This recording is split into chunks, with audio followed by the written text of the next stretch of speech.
Hello, আসসালামু আলাইকুম। আমি সিথি। তো আমি প্রথমেই সরি বলে নিচ্ছি, কারণ হচ্ছে আমার জ্বর, ঠান্ডা, গলাটা একটু ভাঙা ভাঙা লাগবে, কেউ কিছু মনে করবেন না। তো চলুন দেখে আসি আমি কিসের ভিডিওটা আপনাদের দিচ্ছি। তো আমরা গিয়েছিলাম শুক্রবার রাতে কক্সবাজার।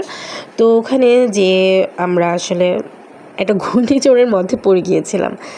তারপরেও চলুন দেখি কী করলাম।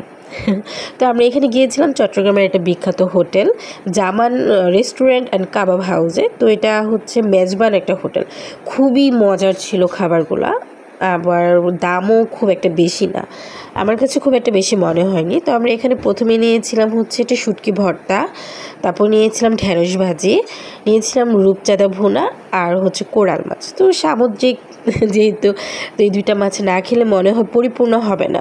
লইট্টা ফ্রাইটা ছিল না, ওদের এখানে শেষ হয়ে গিয়েছিল। তো এই তো কোরাল। তারপর আমি এখানে একটা জিনিস সাজেস্ট করব, যে এখানে হচ্ছে রূপচাঁদা আর হচ্ছে কোরালটা যেন ভুনা দুইটা একসাথে না নেয়, হয়তো কোনোটা ভাজি বা একটা ভুনা, এই দুইটা নিলেই হয়। তা আমার কাছে হচ্ছে খাবারের মান মানে এত ভালো লেগেছিল, আমি এখন যখন ভয়েস দিচ্ছি আমার মনে হচ্ছে আমি এই খাবারগুলো আবার খাই, কিন্তু সেটা তো আর সম্ভব না। ভিডিও দেখেই মনে হচ্ছে যে না, ঠিক আছে, আমি খেয়ে ফেলছি। তো এই তো যে কোনো বিচ থেকে রিক্সা বা অটোকে বললেই হয় যে আমরা জামান হোটেলে যাব, যেহেতু শহরের মধ্যেই, তারাই নিয়ে যাবে।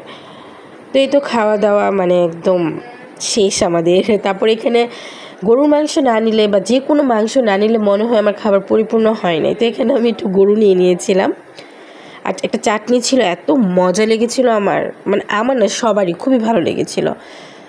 তো এই তো সবাই পেট ভরে খাওয়া দাওয়া করলাম। তারপর আমরা হচ্ছে খাওয়া শেষে একটু ডেজার্ট আইটেমে পুডিং নিয়েছিলাম।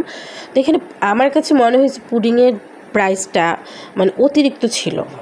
তো তারপরেও সব কিছু মিলিয়ে খাওয়া দাওয়া শেষ আমাদের, ওনাদেরকে রিভিউ দিয়ে আসলাম যে না ভালো। তারপরে একটু ফটো সেশন করলাম, ভিডিও করলাম, এটাই তো আনন্দ। যাই দিন তো আর আসে না।